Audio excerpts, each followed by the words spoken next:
Building a brand is like building a friendship, and friendships are often not built through one big moment, but through small, consistent signals over a period of time.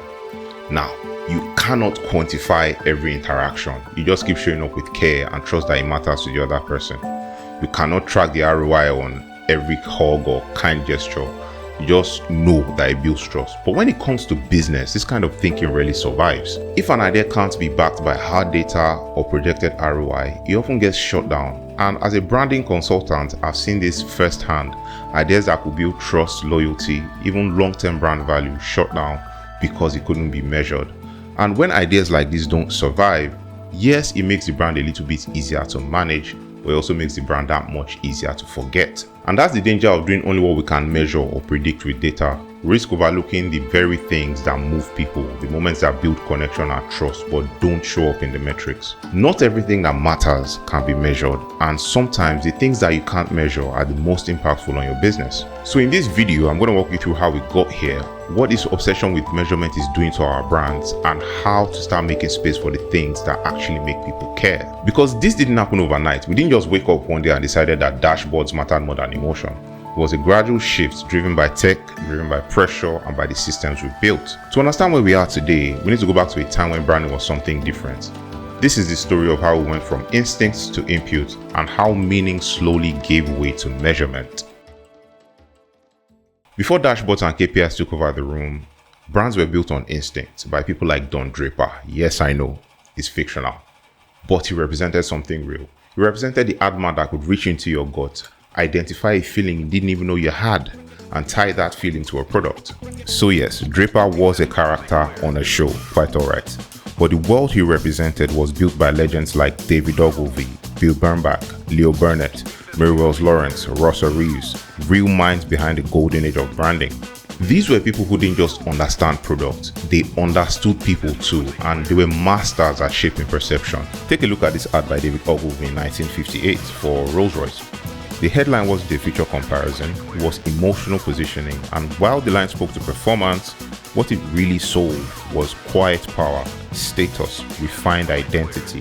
Back then, the most valuable skill wasn't optimization, it was insight, the ability to feel what others feel, and turn that into a visual headline, a story that stuck. They built brands where you build trust, slowly, deliberately, through repetition, emotion, and a bit of creative courage. Then everything changed. The internet came along, and all of a sudden, everything could be measured.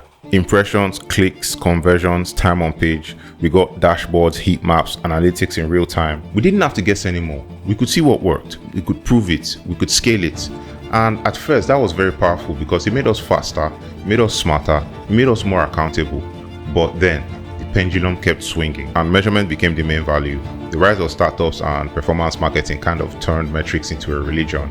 We stopped asking questions like, is this true? And started asking questions like, did it perform? A/B testing replaced creative risk, funnels replaced feeling, marketing stopped being a craft and became a system. And the only ideas that survived were the ones that could prove their worth upfront. So if you couldn't measure it, you couldn't justify it. And if you couldn't justify it, it just didn't get done. So that's how we got here to a world where speed is prioritized over soul, and brand building has become a numbers game. When we value only what can be measured, we're not just changing how we market, we're limiting what we're even willing to imagine. And that comes at a cost over time.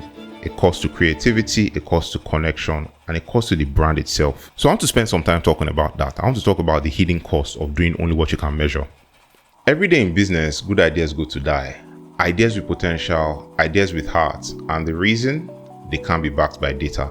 And in my experience, I've seen it happen severally. A content series that could educate or entertain, or some initiative that could build trust over time, cut from the plan, not because it was weak or poor, but because it wasn't directly talking about the company's product or services, or it couldn't prove its ROI fast enough. And look, I get it. We all want to do what works. We want to do what's proven, what's safe, especially when the reality is that you're under pressure from shareholders, you're under pressure from leaders, you're under pressure to show results. We often lean on what we can justify. But over time, that mindset narrows what we even consider doing. And the impact of that may not show up immediately, but it does start to shape the kind of work we put out and the brand we eventually become. And here's what that looks like. 1, you miss the ideas that make people feel, the ideas that connect, the ideas that build emotional memory. These are the ones that make a brand stick. And these are the ideas that don't fit in a spreadsheet. And as a result, they don't get approved. And like I said before, over time, your brand becomes easier to manage, yes, but it does become easier to forget. A while back, I was part of a project in the healthcare space. We were working on a content series that helps people understand certain complex health issues. And the whole idea was to help them feel less alone and less scared when something felt off. Now, the project was greenlighted, we had even started filming, but not long after that, the project was quietly shelved. Now, I've seen that pattern more than once where work that could build trust gets paused, not because it lacks value, but because it doesn't offer clear performance metrics. And in doing that, the brands lose something. They lose the opportunity to lead with generosity and become more than just a service provider to their potential clients. 2, your content may be active, but it's not alive. Brands are posting now more than ever, especially on social media. There's a ton of posts, ton of campaigns. Those platforms are noisy. But it seems to me that a lot of those posts are made to look good in a report. So you have posts that write trends, posts that talk about product features, posts that tick boxes basically, but leave no emotional footprint. 3, you start playing not to lose. Now, while it's true that data makes us smarter, it also makes us scared. Because if we have an idea that can be scaled, we often don't try it. If we have an idea that can be tested easily early on, we skip it. If we have an idea that is simply emotional, we hesitate. And slowly, creativity flattens, ideas become transactions, and campaigns start sounding the same, kind of like a template. This is what happens when we do only what we can measure. The work gets safer, the output gets busier, but the brand stops leaving a mark. So the real question is, if we've narrowed our lens for so long, how do we begin to widen it again? How do we shift not by abandoning data, but by creating space for the things it can't measure? This is how to start making space for what actually matters. Now, if, like I've established at this point, that doing only what we can measure leads to safer work, less meaningful brands, and fewer moments of connection, what's the alternative?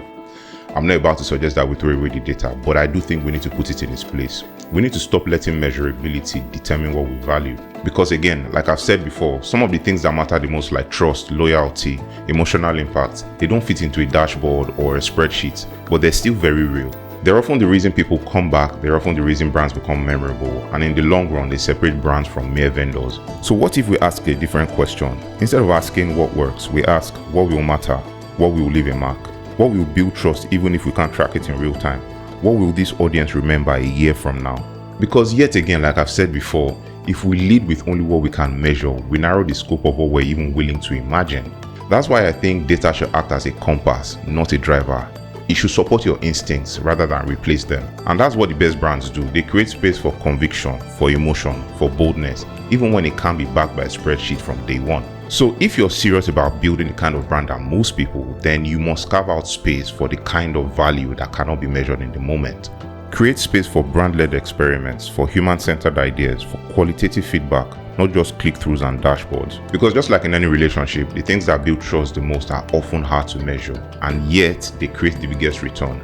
Not always visibly, and not overnight of course, but over time, it shapes the way people remember you, the way they refer you and return to you. So I'm not suggesting that we abandon the ROI, I'm merely asking that we expand it. If we're going to create space for things that actually matter, then we have to rethink how we define value. Because as soon as you bring up something intangible like loyalty, trust, long-term perception, somebody's going to ask, but what's the ROI? And that's fair.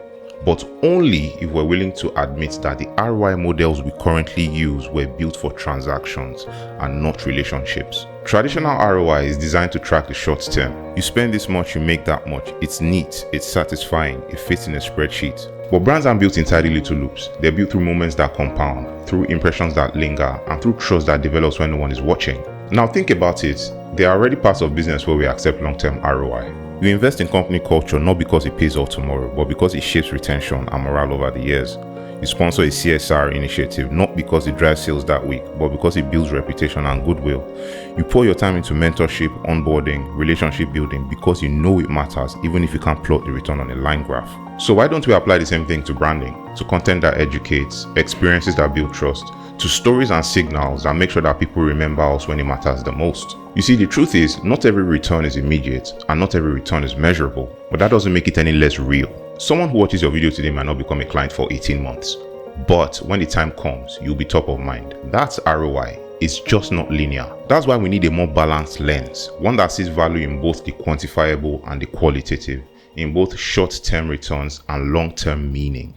Reach and engagement are great, but so is trust, so is sentiment, so is brand recall, so is that quiet recommendation that happens in the WhatsApp group you'll never see. So maybe instead of simply asking what's the ROI, we can ask better questions like, what kind of return does this create and when? What's the emotional payoff? What's the lifetime value of trust? Because the real returns might not show up in your next report, but it might show up in the way people talk about you, the way your brand feels months or years from now, or even in the opportunities you get, not because you asked for them, but because you earn the trust, you earn the attention and relevance over time. But you can't always measure that, but you can feel it. And more importantly, your audience can too. So call it what you want, resonance, reputation, recall. It may not show up in your dashboard, but it shows up when it matters the most. So let's make this real. Let's look at how brands either lean into that emotional edge or miss it completely. This is what happens when you make or miss the moments that matter. Everything we talked about so far, redefining value, looking beyond the metrics, making space for the things that actually matter, is not just theory. And rather than optimizing for clicks and conversions, the brands that truly stand out are making decisions that build trust, create an emotional connection, and make people care. Now, to paint a picture of what that looks like, here are 3 examples of brands prioritizing building an emotional connection with their audience. The first example predates the internet, even predates the television. This is a case study on Procter & Gamble and the birth of the soap opera. In the 1930s, Procter & Gamble faced a challenge of reaching their core audience, who at the time were housewives, at a time when they were busy managing the household. Instead of just buying ads, they decided to make a bold move. They funded and produced daily radio dramas. Emotional storylines, romantic twists, family tension, cliffhangers. These shows were designed to entertain, and they aired when the housewives were most likely to be listening. Surprise, surprise, the content wasn't about soap. It was about storytelling and creating habitual emotional engagement. Over time, these shows became so popular that they were nicknamed soap operas because of the brands that sponsored them. The brilliance of the whole thing is that P&G wasn't pushing product on people. They were embedding themselves into people's lives. They first earned attention before asking for anything in return. Now, if you're anything like me, you don't have the budget to fund a radio show. But the principle still holds. Create something that connects first, and over that connection, we can figure out a formula for conversion eventually. The second example is a case study in founder visibility. One of the most overlooked assets in any brand is the founder behind it, case in point people like the late Steve Jobs or Elon Musk. Now, if you take a look at the fan bases of Apple and Tesla, and you look at the people that are staunch fans, you find that they are not just tech enthusiasts. They are people who are bought into a point of view, the point of view of the visionary behind those brands. Jobs made design feel like philosophy. Musk made innovation feel like rebellion. Neither one of them played it safe. They were visible, they were sharp-edged, and they were human. Whether you loved them or hated them, you couldn't look away. That visibility builds the kind of loyalty that no ad campaign could ever reverse engineer. And most brands try to hide the very people that could make their brand unforgettable. They would rather sound like a brand than a human being. But the thing is, people don't follow faceless institutions. They'd rather follow a human being with a heartbeat, a backstory, and a voice. Now, having said all that, you don't need to have the craziest vision as a CEO. You just need to show up so that people know that the brand is led by a human being, not a policy deck. The third example is a case study on unreasonable hospitality by none other than Will Guidara himself. At 11 Madison Park, Will Guidara built one of the world's top restaurants, not just because the food was good, but they were very good at creating unforgettable moments for their customers. His philosophy was, hospitality isn't a department, it's the product. His team was trained to listen, adapt, and create experiences that couldn't be scaled, from birthday cakes to spontaneous gestures based on what his guests mentioned in passing. So these were marketing tricks. These were emotional signals that said, we see you, we care. And the return didn't show up in dashboards. It showed up in reputation, in memory, in word of mouth, the kind you can't buy with ads. Most brands optimize for efficiency, Guidara optimized for delight, and that's why many people still talk about him today. Now, having said all of that, you don't need $1 million strategy to do this. You just need a shift in mindset and a little creative courage. You can start small. Here's what starting small might look like. Greenlight one idea that's meant to connect, not convert. Let one real person inside your business step into the light. Could be a leader. Create one experience that makes someone feel like more than a user or a lead. Track stories, not just numbers. Notice patterns in what people say, not just how they click. Ask better questions when making decisions like, will this make someone feel something? Will this leave a mark? Because at the end of the day, that's what a real brand does. Now, if you're a business owner, a business leader, or a consultant, and you're actively trying to create a connection with your audience online, but you're not sure that your activities are resonating with them, this is what we help you do in the private lab. The private lab is a one-on-one consultation where we work with you to gain clarity on your audience and the best ways to show up such that they're willing to pay attention to you and you're able to hold that attention for long periods of time. The idea is to help you build a brand that people want to connect with and spend time with. You can click the link in the description to learn more about that. Having said all of that, I hope you found the video valuable. If you did, like, share, subscribe, comment, all of the above. And I'll see you in the next video.